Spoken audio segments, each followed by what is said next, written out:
Halo teman-teman, jumpa lagi bersama saya di channel Dewi Sri Agro Cilacap. Kali ini kita akan membahas tantangan berat di musim tanam kedua ya, terutama di pertanaman padi sawah. Ya, anak saya rewel. Ya, kita akan membahas tantangannya, terus solusi serta apa sih pestisida yang perlu disiapkan oleh petani ya. Kita cuma menyarankan saja ya saran saya diterima ya, syukur, tidak juga tidak apa-apa ya. Tantangan berat di musim tanam kedua itu terutama itu air yang tidak menentu ya, terutama ini sawah-sawah tak ada hujan. Kalau sawah irigasi sih alhamdulillah itu mungkin bukan jadi masalah, tapi kan kadang juga irigasi juga ada perbaikan kadang. Jadi sawah irigasi pun kadang juga tidak bisa tanam atau tidak bisa maksimal di musim tanam kedua. Ya, untuk air yang tidak menentu itu ya pilihlah varietas yang cepat panen, misalnya IR64 atau Jerang atau Situbagendit atau Mekongga. Tapi dari beberapa varietas yang paling irit air kalau menurut saya itu Situbagendit.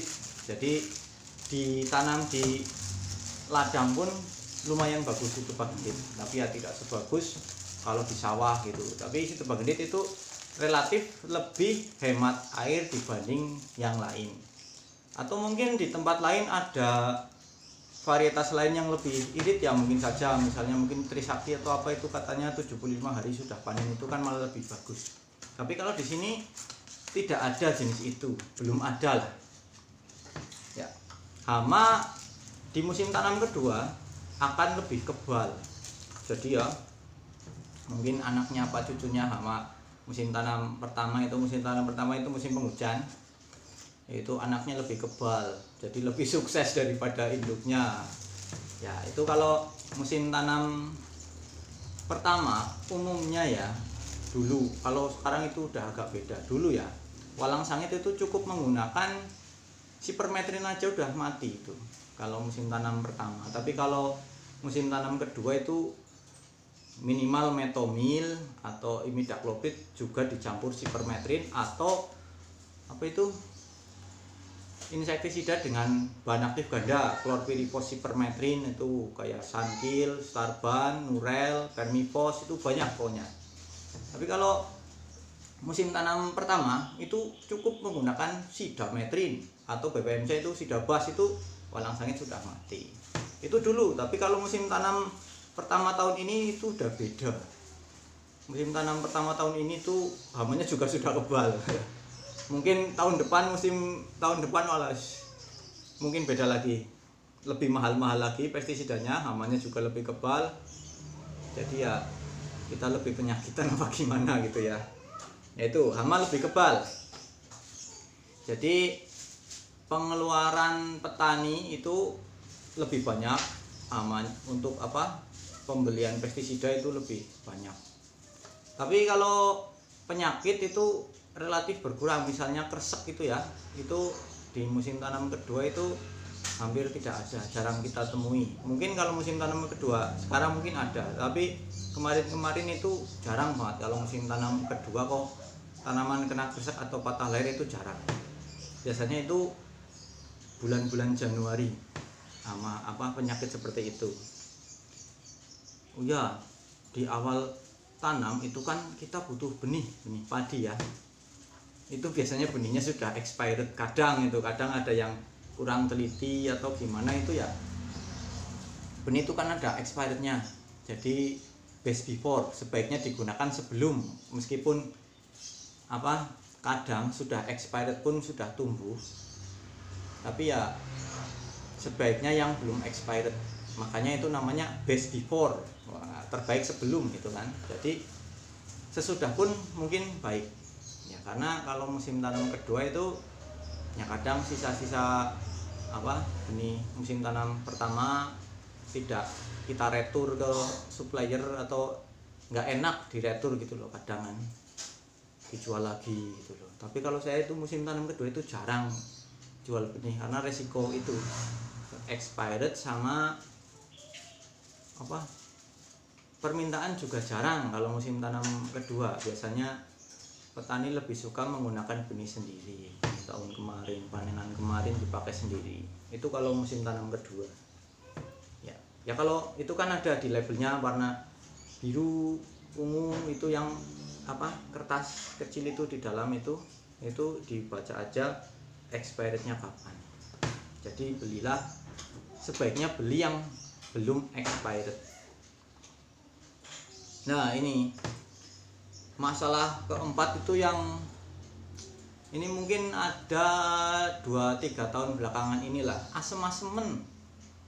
Dulu mungkin tidak ada ini ya, asem-asemen. Jadi kalau sawah dipupuk urea aku malah tambah merah, tambah ambles itu loh. Jadi padinya merah kayak kena rondak kayak gitulah malah. Jadi kalau makin dipupuk urea dia makin ambles, makin hilang tanamannya, kayak rondak, kayak dimakan ulat, pokoknya kayak gitulah, tidak menyenangkan tanamannya. Itu kita sebut asem-asemen karena itu asam gitu loh. Jadi tanahnya asam. Itu asam terjadi karena pembusukan jerami belum sempurna, sudah ditanami gitu loh. Jadi kalau ada fermentasi jerami itu kan menimbulkan satu panas sama perubahan pH. pH itu tingkat keasaman. Dia itu akan ya mungkin terjun ke 3-4 gitulah. Ditambah lagi pupuk urea tambah asam. Kalau ZA mungkin efeknya tidak seperti urea. Kalau kita menggunakan ZA di musim tanam kedua itu mungkin tidak terjadi asem-asemen tapi kurang subur. Ya itu di musim tanam kedua itu pupuknya juga lebih boros daripada musim tanam pertama.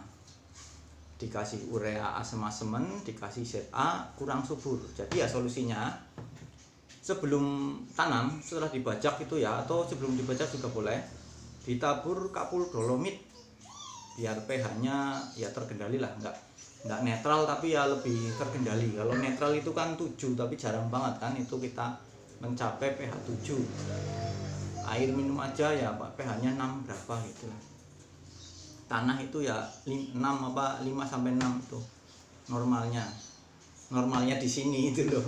Tapi ya itu tidak normal, soalnya normalnya ya 7 itu. Tapi kan untuk mencapai yang normal itu sangat sulit. pH 7 itu pH netral. Itu solusinya kalau asem-asemen setelah dibajak sebelum ditanami ditabur kapur dolomit. Tapi kan gini, petani padi itu kurang familiar ya, terutama di sini loh. Kalau di tempat lain mungkin sudah familiar ya. Kalau di sini itu kurang begitu familiar dengan namanya kapur dolomit. Itu nggak kenal. Biasanya kapur dolomit itu yang kenal itu petani cabai itu loh. Itu sebelum itu pasti menggunakan kapur dolomit. Kalau di sini tidak. Ya itu kalau sudah terlanjur ya. Sudah terlanjur tanam terus dipupuk terus padinya merah. Nah, itu bisa disemprot menggunakan kalsium.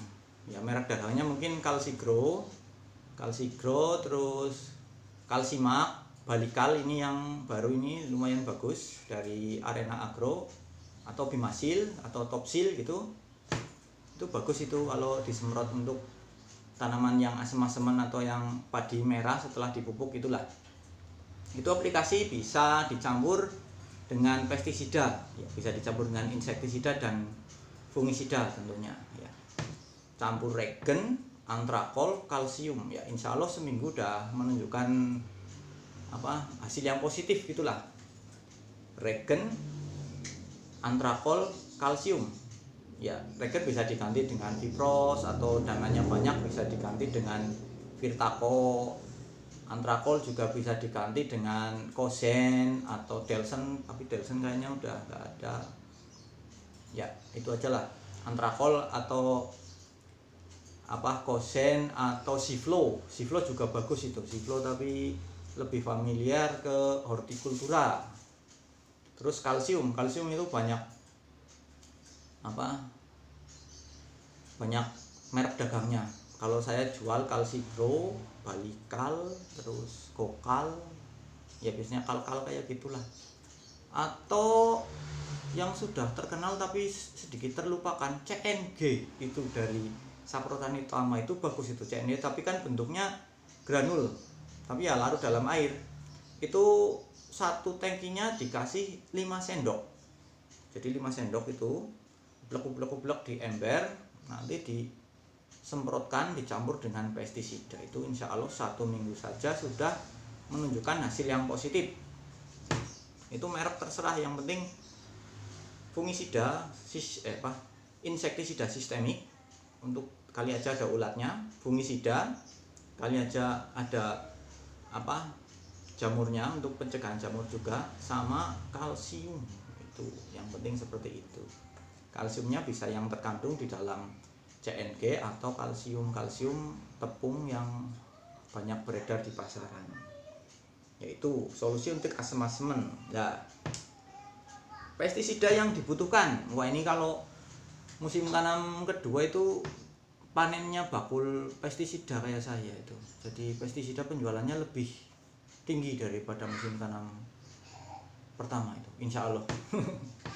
Jadi pestisida yang dibutuhkan itu, 1 insektisida, bisa sidatan, Vipros, Regen, Virtaco, Plenum, Sipiran, Tebalo, ya pokoknya insektisida untuk ulat atau pengerek batang ya. Kalau pengerek batang terus otomatis ulat di luar itu mati, bisa menggunakan sidatan, Vipros, Regen atau Virtaco itu untuk ulat-ulatan. Hama ini pengremus ya pokoknya yang makannya kayak gini lah, keras-keras. Ada hama yang nyedot-nyedot, ada yang makan kayak gini pakai gigi lah. Itu untuk hama ulat-ulatan. Nah, selanjutnya hama wereng, ya kali aja masih ada werengnya ya. Kelanjutan dari musim tanam pertama. Ini juga di sini musim tanam kedua ini juga banyak wereng ini. Dari sebaran itu udah ada werengnya. Bisa menyiapkan plenum. Plenum itu mahal, kalau mahal ya. Bisa yang murah itu Ares, Cipiran. Cipiran itu bahan aktifnya kayak Ares juga. Ares, Cipiran, Tebalo itu sama-sama nitenpiran, tapi ya namanya Cipiran itu kurang gimana itu, cipir ya. Tapi itu bagus itu dan murah, harganya 35.000 bisa untuk 4 tangki kan, 4-5 gitulah. Bisa dicampur dengan insektisida lain. Ya itu insektisida yang perlu disiapkan itu, sama dangke ya, buat walang sangitnya juga nanti lebih bandel. Dangke atau lanet terus dicampur sama sidametrin atau apa itulah yang murah. Tuh, itu untuk walang sangitnya.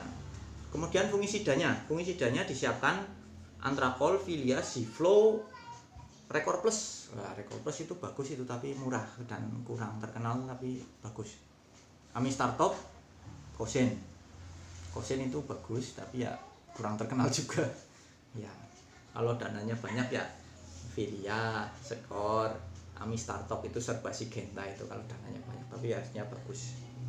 Bakterisida. Nah, musim tanam kedua ini jarang ada serangan bakterisida, tapi kalau kepepet ya siapkan Nordok atau Kopside, Copside. Itu tembaga hidroksida. Tapi jarang kalau musim tanam kedua, jarang ada. Aduh, ini kok perih tadi. Jarang ada serangan bakteri. Nah, pupuk makro, pupuk atau pupuk dasar ya biasalah, urea, SP36, Ponska. Kalau perlu itu ya ZA itu disiapkan juga. KCL itu ya ibaratnya sunnah itu, kalau udah ada Ponska udah jarang yang menggunakan. Nah, pupuk pelengkap dari yang Gandasil itu kan udah umum kan, Bimasil, terus pupuk kalsiumnya itu ya yang saya sebutkan tadi, Balikals atau Kalsigro atau Topsil, Bimasil itu bisa disiapkan. Itu sedia payung sebelum hujan. Jadi mumpung kita masih ada sisa uang kemarin buat nyangoni ponakan lebaran itu ya, langsung buat belanja obat dulu. Besok kalau butuh tinggal pakai gitu loh ya. Oh ya, MKP itu perlu itu. Jadi untuk memaksimalkan pengisian bulir padi itu gunakanlah MKP 4 sampai 5 sendok makan per tangki. Bisa dicampur dengan insektisida atau fungisida. Wah, ngomongnya cepet banget teman-teman. Ya mungkin sekian aja dulu video dari saya. Terima kasih sudah mampir di channel saya.